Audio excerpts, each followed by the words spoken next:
Il est important de signaler que les enfants de moins de 5 ans ne sont pas brûlés, mais enterrés. La raison en est que les enfants sont considérés comme purs et innocents, c'est-à-dire qu'ils n'ont généré aucun karma négatif. En plus de cela, en mourant, les enfants ne sont pas posés au sol comme on le fait pour les adultes, mais ils sont plutôt autorisés à mourir dans les bras de leur mère.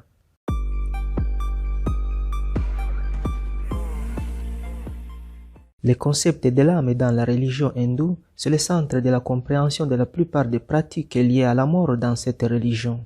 Les traditions hindoues relatives à la mort, bien que variées selon les sectes, suivent généralement des pratiques similaires en raison de leurs croyances partagées en certains principes spirituels fondamentaux. Selon les Védas, une collection de textes hindous vénérés, tous les êtres sont des âmes et donc des natures spirituelles. Bien que le corps soit temporaire et finisse par mourir, l'âme, lui, est éternelle. Après la mort, l'âme se réincarne, prenant naissance dans un autre corps ou dans n'importe quelle forme physique. Par exemple, une personne décédée ici peut renaître là-bas comme un animal, un arbre, ou peut tout simplement renaître comme une autre personne. En passant d'une vie à l'autre, chacun met sur un chemin de développement spirituel facilité en partie par le karma, le concept selon lequel chaque action a une réaction correspondante. C'est pour cette raison que lorsqu'un être vivant meurt, son âme se réincarnera dans un corps différent en fonction de ses actes dans sa vie précédente. Par exemple, si une personne a effectué de bonnes actions dans une vie antérieure, alors son âme renaîtra en quelque chose de meilleur qu'auparavant. Cependant, pour les hindous, l'état de conscience au moment de la mort est considéré comme très important pour déterminer l'état de la prochaine vie. Pour cette raison, il est traditionnel que les hindous meurent à la maison, où ils peuvent être plus facilement entourés de leur famille et de leurs amis, qui peuvent aider à créer une atmosphère spirituelle propice à aider l'âme à quitter le corps de manière pacifique. En effet, un hindou ne devrait jamais mourir au lit, mais allongé sur le sol. Alors qu'ils rendent leur dernier souffle, les mourants sont déplacés du matelas au sol. Des membres expérimentés de la famille sont généralement présents pour assister aux derniers instants de leurs proches.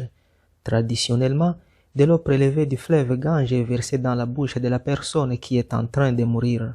La divinité personnifiée de Gange est vénérée comme un être divin, c'est pourquoi sa présence au moment de la mort aide à assurer la transition d'une âme vers une prochaine vie spirituellement favorable. Pour les hindous, les préparatifs de funérailles commencent immédiatement après le décès. Après le décès d'un membre, l'objectif de la famille est d'aider l'âme qui s'en va à passer à la vie suivante. La tradition hindoue stipule que tous les êtres sont éternels et spirituels, alors que le corps physique est temporaire.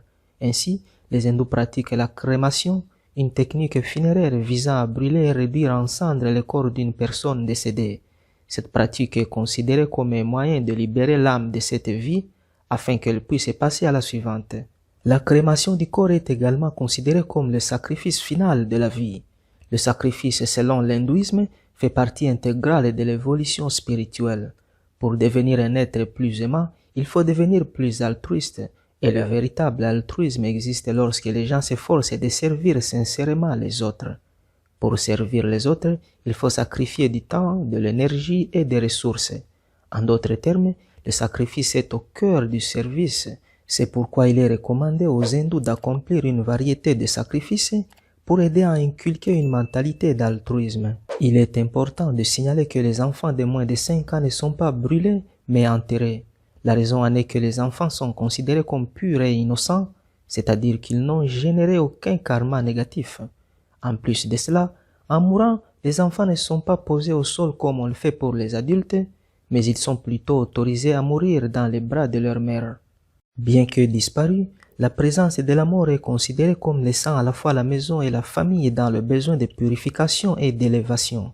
C'est pour cette raison qu'à la fin de la crémation, la famille se baigne, met de nouveaux vêtements et nettoie la maison. Ensuite, un prêtre est invité à réciter des prières et des mantras comme moyen de chasser des mauvais esprits de la maison. Voilà ce que nous pouvons dire concernant la mort dans la religion hindoue. Merci beaucoup pour votre temps. Si vous avez un commentaire ou une suggestion, n'hésitez pas à les partager avec nous. Si vous avez aimé la vidéo, veuillez toucher sur like. Et si vous ne l'avez pas encore fait, n'oubliez pas de vous abonner sur la chaîne pour ne pas rater d'autres vidéos comme celle-ci.